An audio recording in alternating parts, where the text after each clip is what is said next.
Well, hello there, Hollywood Time viewers. Today we have returning guest, Makenzie Phipps. Hi, Makenzie. How you doing today? Doing good. How are you? I'm doing good. How's the weather where you're at? We have just been raining all day in Virginia all week.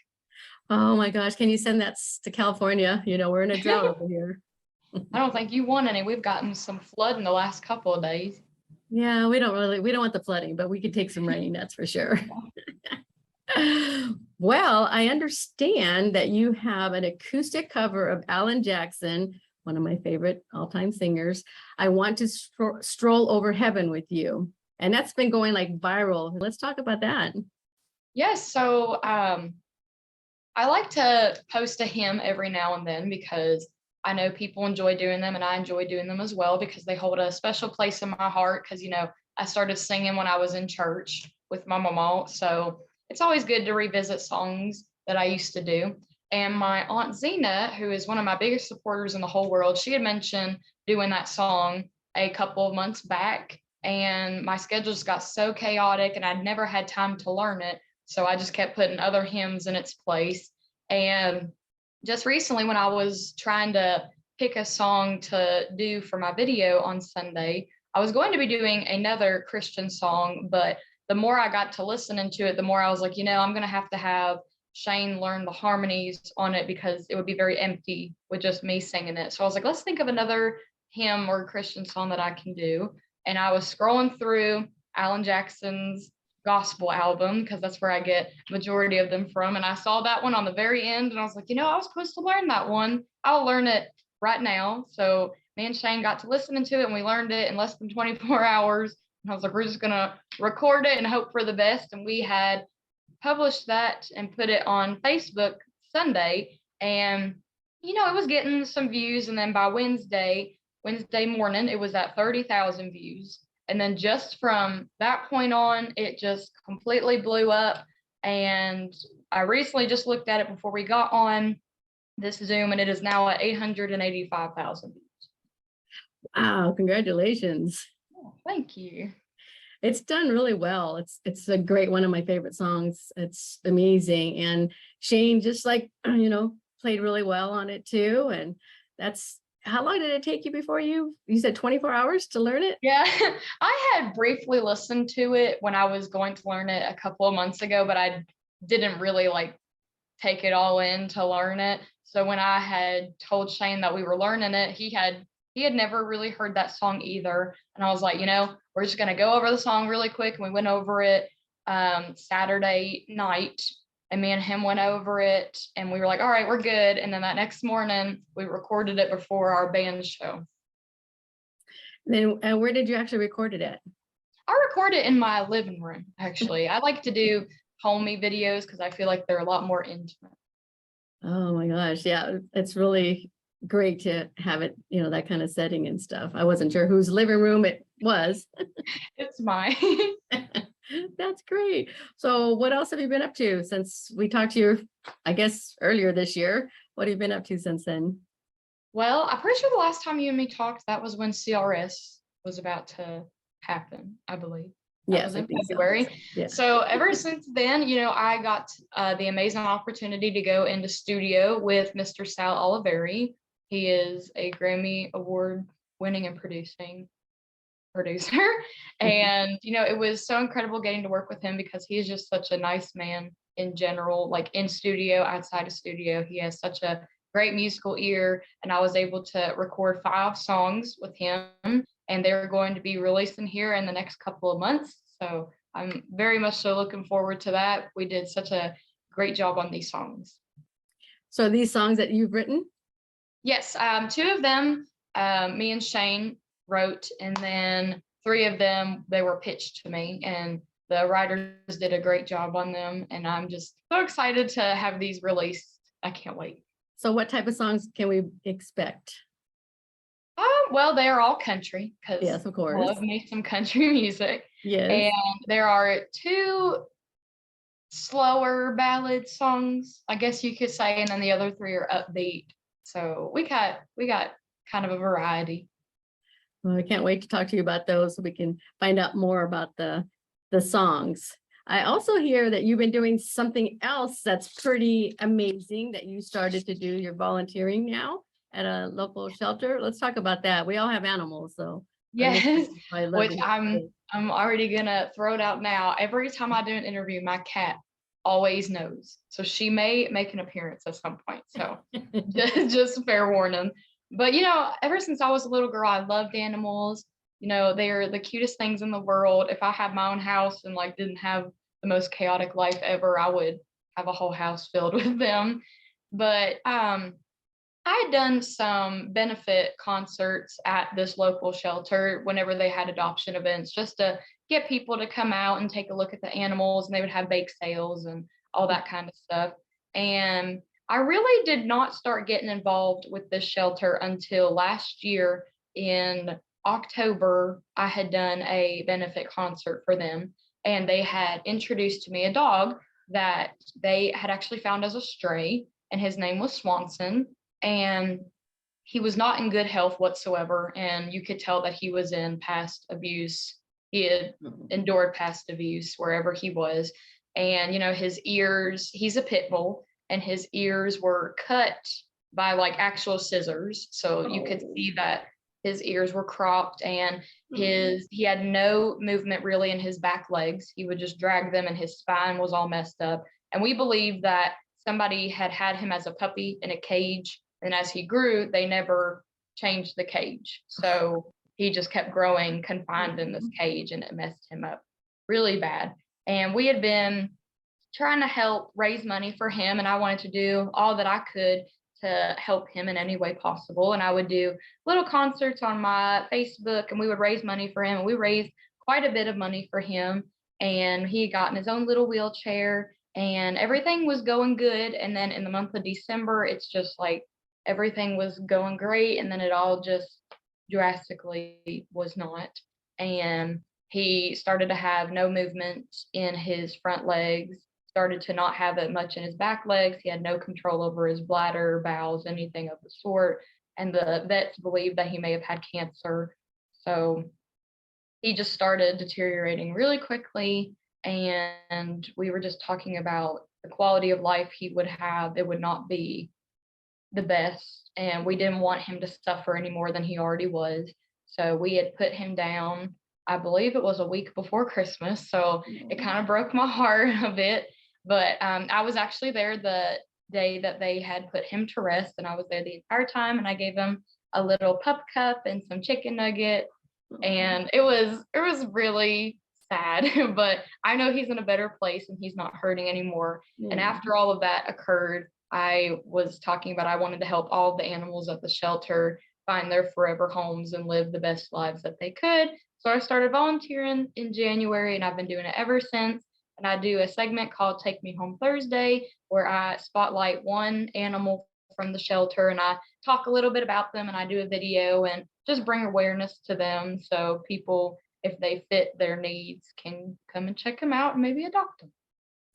Oh my gosh, you're such a blessing. We'll have to make sure we get that out for everyone to do that, even for their local shelter. If everyone would take some time and visit one, and and spread the word. Everybody likes to take selfies. Well, I go to your local animal shelter and take a selfie with the dog who needs to be rescued, or cat or rabbit or whatever they have, because it's, especially during COVID, so many people, got dogs and cats, and because they were home all the time. Now people are back to their lives, and I hear that there's so many animals that are being turned in because they don't have time for them now, and it's very sad. Yes, and I always try to tell people just the importance of, it's not even a matter of like, if you cannot physically commit to adopting an animal at the shelter, they always love the animals at the shelter. They always love when people come in and just play with them and like take them for walks, or at the shelter that I volunteer at, we have people come in all the time that volunteer, and I volunteer. Everybody usually that comes in that's a customer thinks I work there, but I always like to help people understand that, the important things is you can help donate, whether it's like cleaning supplies or food, because, they're always in need of that. And just to know that they can also just make a donation, any cent counts, whether it's 1 cent, whether it's $100, whether it's $1,000, it doesn't matter. anything is better than nothing. And I just think that I think everybody needs that little bit of happiness in their lives to go see an animal and just make their day as well as the animal's day. I never thought about that because, I'm just, myself, I put on a little weight from COVID and I've been wanting to walk, and I've lost my 2 dogs. I had to put them down from cancer and stuff. It's very sad. And, I just kind of missed that. And I never thought about going and finding out if I could walk a couple of dogs just around the block just to give me exercise in them too. I'm definitely going to call my shelter local and see if they offer that, because that's amazing. Thanks for that. Yeah, that's what I do all the time. Every time I went down there yesterday, and majority of the dogs that I was walking, they've now found their forever homes. So Oh, I'm down to 1 dog left, because through our videos, we've gotten 15 out of 17 dogs adopted. And it doesn't sound like a lot, but it yeah, is through it the is. span of a couple of months. And we've been really proud about that. And they're actually hosting an event now through the Bissell Pet Foundation that lowers the adoption costs and fees to make it more affordable and easy for people to adopt. So I'm praying to the good Lord that our last 2 dogs that I've done videos on will find their forever homes. But anytime I go to the shelter, I have a little fanny pack and I put treats in it, and I just go around and give all of them treats, and I walk them. And there's 2 little puppies there right now that I help bottle feed. And there's so many different things that people can do. They just got to go out there and ask if they're willing to let them do it. Oh, great. So thank you for that information. You're going to have to reach out to Miranda Lambert and start something, she does all this stuff with animals Yeah. too. And you're going to have to do it on that side. My mom always talks about all the time that I'm so similar to her, because we're both country singers and we both have kind of the same taste in fashion, and we both love animals to death. Yep. There you go. Now we'll have to have the 2 of you make a movie together. I know. Right. Somebody's got to make the connection. So what else have you been doing? You've been writing songs, doing recording. Have you been able to tour now at all? Well, this whole year, I've been booked out every single weekend, and I'm going to be starting on my 2023 schedule. Calendar with shows and such. So I'm looking forward to that. I'm going to be branching out into different states, hopefully this coming year, but I don't know, because gas prices are killing us. So it's going to be a little difficult. Well, I guess you won't be coming to California anytime soon. No, It's crazy out here. fortunately not. But yeah, we've just been branching out to different states on the East Coast, just, Tennessee, North Carolina, Ohio. We went to Kentucky back in March for the Mid-America Track and Show's 50th anniversary. That was fun. But all in all, I'm hoping that next year I am in Nashville living. Fingers crossed. I want to get out of Virginia. I love it. It'll always be my home, but I'm ready for a new journey. And we hope to follow you when you get there, because you will. You'll get there. I hope so. When's the last time you've been to Nashville? When I was in studio, which was back in June. Oh, very good. It's a wonderful city. Yes, when we had went down to Nashville to do recordings, we also had different events going on as well. We kind of just made it a week-long thing so that we wouldn't have to make separate trips. And let's see, we got down there on that Sunday, and then we had Monday off. And then we got to perform at 3rd and Lindsley for Country for a Cause. And they were raising money for Vanderbilt Children's Hospital. And they raised a substantial amount of money for them. So I'm so glad for that. And we got to do 2 original songs, me and Shane. And then we got to perform at the Opry Mills Mall, and that was fun too. And we got to go in the studio. And then that following Sunday, we were at the Grand Ole Opry playing for their Sunday morning country sing. How was that? That was a dream come true, being on that stage. And I'm hoping at some point I will be invited to actually come play on the Opry. So fingers crossed that happens one day. Yeah, it's got to be magical. I loved every bit of it. The people there were so nice and just so humble and kind, and they welcomed me with open arms, and I could just not be more grateful to be doing what I'm doing today. Oh, well, we love to hear that. So I had a question for you. So who would you like to, anyone out there, country music talent, would you like to co-write a song with? Probably Loretta Lynn. Oh my gosh. And why is that? So I started singing Miss Loretta Lynn when I was 4 years old. She was actually the very first person that I ever started singing. I always tell people at my shows all the time that I got a pink Cinderella boombox kit for Christmas, and I only owned one CD, and it was by Miss Loretta Lynn. And I just love her to death. I'm praying to the good Lord one day I get to meet her because I'm getting closer and closer. I've met Crystal, and I just recently met her granddaughter, Taylor. So we're getting there. We are getting there. You just go up to her place where she's got her house and just knock on her door and go I visit know her. Scott shows me all the time whenever I talk to him. I'm like, I want to meet Loretta so bad, and he shows me a picture of him and her, and I'm like, He's a brat. He is. He's the biggest brat. I He's love the him. biggest brat I've ever met, but I love him. He kills me. I just want to be like him when I grow up. Yeah, just gotta be like Scott. He's amazing. Well, you have anything else you want to share with us today? No, if you have not yet seen the video, you can go check it out. It is on all of my social media platforms, and I'm praying that it gets to 1 million views because that would just be awesome. The only video on my page that has hit 1 million views is Amazing Grace. So we'll have yet another hymn if this one hits 1 million too. And I recently, my followers went from 27,000 to 30,000, and I call them my friends. I don't call them my followers. That accidentally came out. But I am now at 30,000 friends. So if you would like to join my little family, then you can go to Makenzie Phipps on any social medias, and maybe our paths will meet. And that's spelled Phipps, right? Yes. So my name is Makenzie, and then Phipps. Right. We want to make sure because there could be different types of spelling. So we want to make sure they find it. I will put it in this article as well down in print so that they will have it. Yeah, I always talk about my parents gave me like the most difficult name in the world, like the most misspelled name in the world. Like you have Makenzie, and it's spelled numerous ways. My middle name people cannot spell nor say half the time. And then my last name people usually mistaken for Phillips.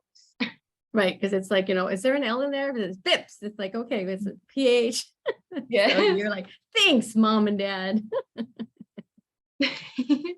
Well, people are going to get used to saying it more and more because you're on your way to stardom for sure. Thank you. I appreciate that. You're very natural when it comes to your singing and when you're playing like the video, folks, you got to really watch it because you just make it look so easy. Like we all can play guitar just looking at you and watching you. It's like my boyfriend bought me a guitar for my birthday and I'm still afraid to even pick it up, because it's just. I can barely play the guitar. I get by. Well, it takes a lot of practice, I hear. Yes, it does. I've been playing since I was 15. Wow. So not terribly long. Yeah, it when you guys play or the professionals, they play, some people make it look so easy and it's kind of not. That's it. My guitarist in my band, he'll do licks all the way up and down the guitar. And I'm like, I don't even know how his mind does that. And like, it's so funny because I'll be doing like just the simplest break ever that I just learned that took me like a couple of minutes to do. Like in Folsom Prison, I'll do like a little lick, I'll do that. And I show my guitarist and he just starts playing it. And I'm like, whatever. Yeah, I'm like, whatever. I mean, they say, oh yeah, you can learn. We can learn anything, but it just takes, you have to have that gift. It's a gift from God that you can sing, you can play, you can act, whatever we do in our life. We all have to find that gift and go out and make it our career, Yes. And you have found yours. Yep, I'm doing what the good Lord intended me to do. So hopefully that never stops. Well, we look forward to talking to you soon with all your new releases coming up. So keep in touch with us. Yes, I most definitely will. All right. Thanks for joining us today. Thank you for having me. I really appreciate it. Thanks. Well, look at here. Makenzie, what are you showing us now? So this is Swanson. I was very fortunate to have been given some of him. There he is. This little tiny keychain. But this is actually a sweater that I got him because, his little back, his spine was deformed and it poked out of his skin real bad. So I gave him this little sweater, and this was the first day I met him. He's beautiful. Oh, look at his ears. You can just tell. Yeah. I made this the day after he passed away. So Swanson 2021, you have a heart. His ashes are in this, it's a little Yes. key ring, right? Yes. And what does it say on there It itself? says, "Until we meet again." Oh, just what you wrote there. How beautiful. Oh, thank you for sharing that. I had to get back online with her so we could show this to everybody and share it. That's an amazing shadow box, folks. Aw, that is great. Thank you for sharing that with us. Thank you. I have a little piece of him in my house. Oh, thank you so much.